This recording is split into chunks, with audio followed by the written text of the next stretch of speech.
So check out these R33 tail lights. This is before with the water damage, etc. I just don't like that because it just gives it a brown look, and obviously it's because the water is getting inside the tail light. That is why I decided to take them apart. I also sanded down the tail lights themselves and repolished them with 3000 grit paper. These got a bunch of scratches on them as well. I don't really know how tail lights get so much scratches, but that is the tail lights now. Almost looks brand new from factory. So it is possible to fix your tail lights if you guys want to do that. It is a process. You guys can see my hands. I can't even feel the tips of my fingers. I still have to do this tail light too. So for this video, what I'm going to do is I'm just going to clean the backside, make sure all this is clean. That way, I'm not getting a lot of dirts and contaminants on my hands. So what my plan here is on this thing is that we're going to already clean it, right? Already cleaned it, already took all this stuff on the back, the butyl stuff off of it. Make sure to just clean all my connectors. I also went through and cleaned all this because obviously it had a lot of water damage. So what I want to do is get some sandpaper. I'm going to sand all this inside of here. I don't know if that's, what I'm supposed to do, but I just want to make sure all the connections are going to be nice and connected. And then I already pulled the bulbs out. Probably just going to replace those with some LEDs. And yeah. Next, what we're going to do, this thing has glue all the way inside of it, all the way around and to the bottom. So what I'm going to do first is I'm going to heat it up with a heat gun, go all the way around and around and around, get it all heat. And then I'm going to start prying from one side and just keep prying until it starts pulling out on this. Then once I get it all the way down here, I'm going to do the same thing under here. I'm going to push out, push out, push out. Then what we're going to start taking the glue off of this. We're going to take all the glue off of it. We're going to heat it up. We're going to get a little flathead screwdriver and just start getting all the glue, as much glue as we can off this piece. Then we're going to go back to the inside and we're going to take the flathead screwdriver and keep heating it up and take all the glue out of there. Now, I didn't take all the glue out of my other one. I got as much as I could because obviously it's super messy and also burned my fingers a lot. And my fingers are kind of nasty right now. Sorry guys, usually they're clean and cut, but this is a nasty job. So once we get that done, we're going to put some new sealant up in there, in which I am using this stuff right here. I'm using Ultra Gray from the parts store. I'm going to put a bead in there, and I'm going to get something to make sure it's all flat across, maybe like a Q-tip or something all the way across and around. Then we're going to heat it up with a heat gun real quick, and we're going to stick this in there. And then you're going to start doing, the process back again.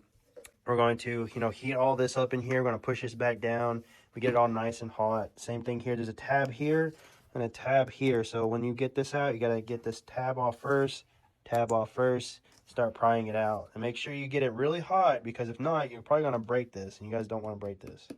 After we get done with that, I'm going to take some 3000 grit sandpaper. I'm going to sand all this down right here, this and this as well. This probably don't need it. The other one didn't need it, but I'm going to do it anyways once I put them on the car.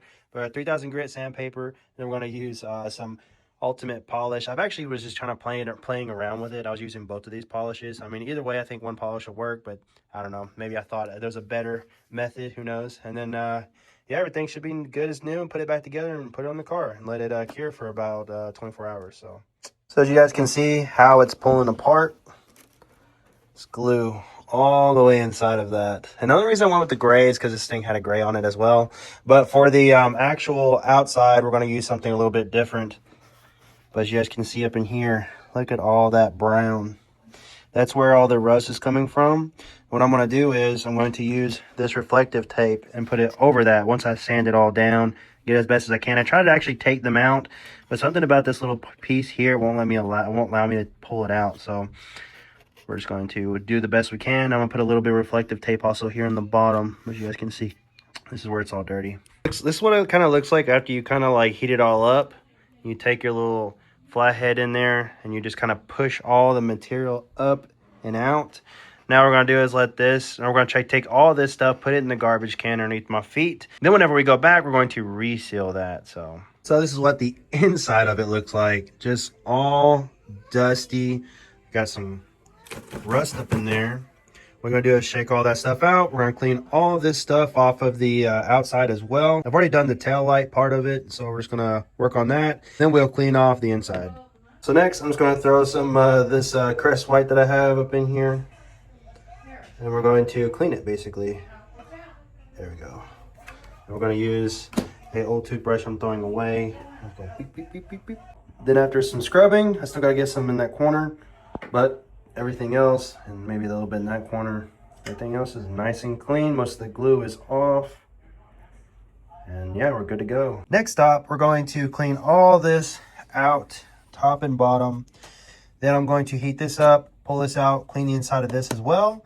And then we're going to start sanding on this. And I think I have 320 grit paper. Get it as flat as I can.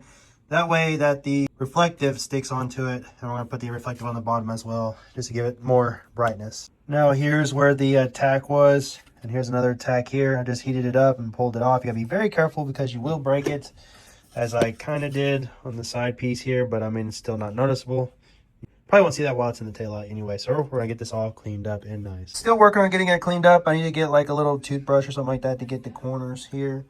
But I was trying sanding down this the best I can, get it as flat as I can. And then I'm going to put the reflective tape over it. You guys don't have to do it the way I do it. I'm just doing this because I feel like it will help. And that's what I did on my last taillight, and it looks great. So that's why I'm doing it. You guys can probably just leave it like that and just put white LEDs in there. But this is the way I want to do it, so I feel better about it. So this is the aftermath. I mean, if you guys wanted to, you guys could probably go away to the edges. I'm not too worried about it because after I put this little piece on top, you're not even going to see none of that. I just wanted to have more reflection in here. And just so far, they just had those two little metal pieces. But I just added a little bit more extra. Maybe it'll do something, maybe it won't, but it just made me feel a little better about doing it. Next up, we're going to take our beautiful ultra gray and we're going to go all the way around in these corners, all the way around. And then we're going to create a nice bead. Then I'm going to heat it up with some heat. We're going to push down on the turn signal piece so that way it sticks to the headlight. So after putting the piece back in there, I end up putting the sealant all the way around, and I used a Q-tip or whatever I could just to try to smear it all the way around. Now all we got to do is set it in there. I'm going to heat this up real quick and set the piece in there and let it sit overnight. And then we're going to work on these. And this is after I put the taillight back together. I did have to heat up some parts and pull it back down. I mean, it's never going to be super perfect, but it's all back on there and ready to go. And after putting these taillights back together, this is what I ended up with. What do you guys think about these taillights? Did I do a good job? Did I do a hateful job? Oh my gosh. Like, honestly, I wasn't sure if I was going to be able to restore these. I didn't even know if these could even be taken off. I didn't know anything. But eventually, my plan with these taillights are to go with the Nismo style boards and stuff that makes them just like, look just really cool. Here's a picture of it. I want to do something like that eventually and build these myself. So eventually I'll have to take these back apart and redo them in LEDs. But that's exactly what my plans are for these. And then also in the back, we're going to use butyl seal. It's going to go around here and go over the top and all the way in the back. But right now we don't have the car to really install these. I just also installed LED lights in here as well. Check that out. We also got a fuse. I'm going to put that in a minute. But we also got a fuse as well. We're going to be installing underneath the dash. That way that we don't get the flickeriness of the tail lights. But if you guys are curious to know if you guys can do this, yes, you can do this. It is possible to restore these taillights. I also sanded and buffed the taillights up here as well. Next thing to do is get them ceramic coated and then call it a day. This is going to look so nice on the Skyline. I can't wait to install these and see what they look like.